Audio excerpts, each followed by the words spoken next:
Okay, ladies and gentlemen, boys and girls, let's try this again. It's Mr. Lambert. I'm unfortunately not going to be with you again today, so let's get me all drawn in here. We're going to try something different this time. We're actually going to still have class in my absence here.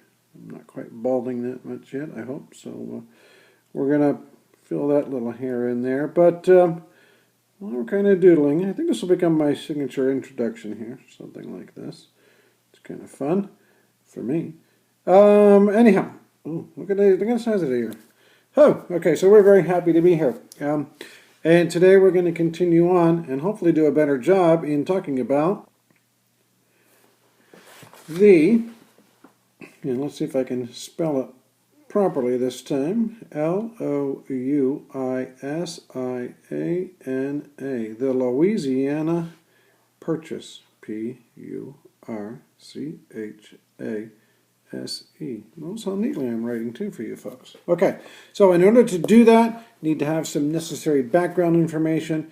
I know that at least one of the sections already has a start on this, but bear with me. Everybody else needs to get caught up and get on the same sheet of music. So, on to the next page.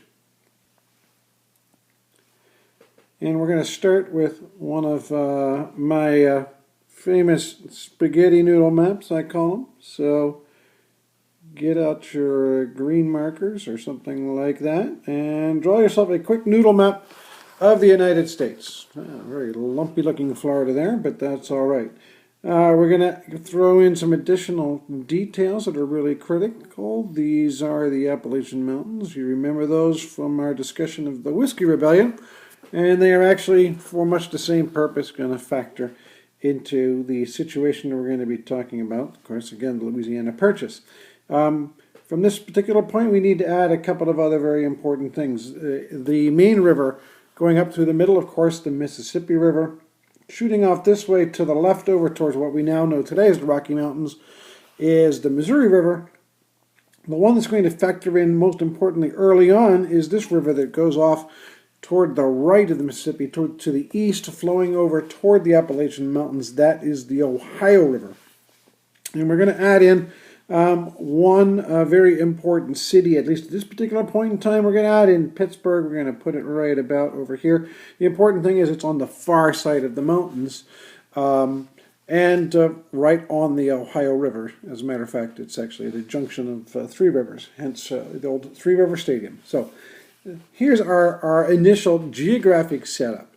Now we're going to take a look at some of the historical background that was going on at this time as well. So at this point, we go on to our next slide. And in this slide right here, what we have got, let me get back to my black color here, is we have got North America. Oh, that's awful thick. We'll have to fix that next time. North America in 1750. And you're going to notice that we have three different flags on the map at this particular point in time.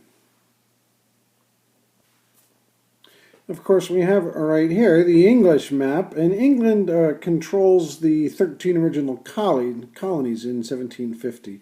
Over here, we also have, this is correct for the time period, this is the flag of Spain. Spain controls everything west of the Mississippi, essentially also controls Florida as well.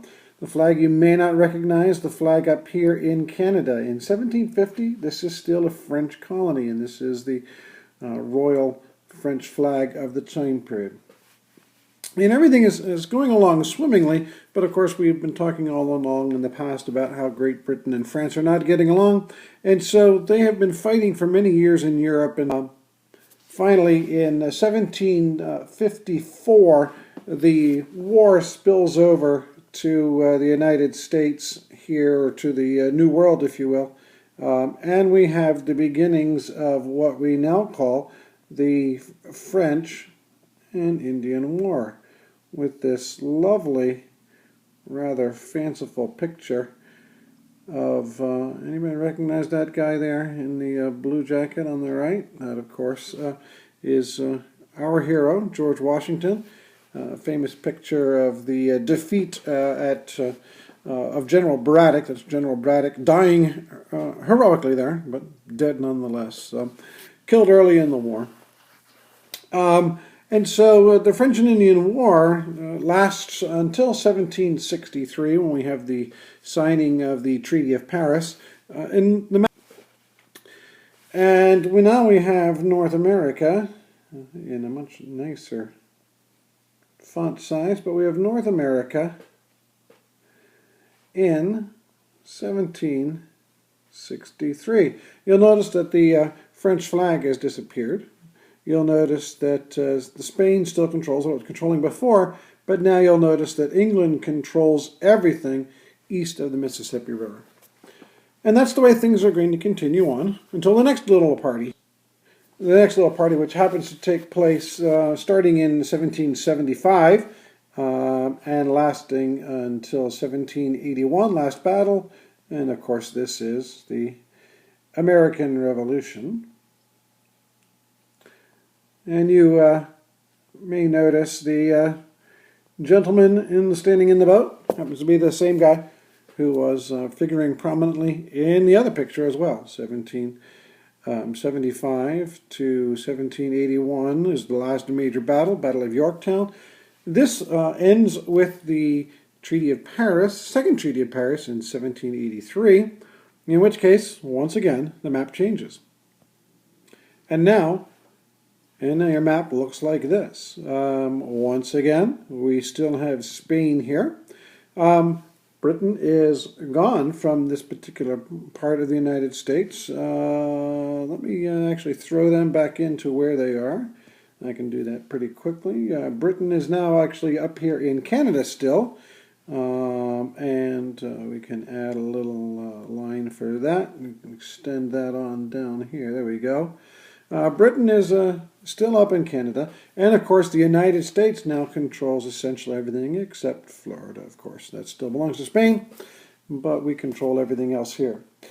Now you've got the basic geographic setup for where we are. Don't forget that we've got Pittsburgh right there, and we're going to continue on with another unit, so hang tight. Made with Doodlecast Pro.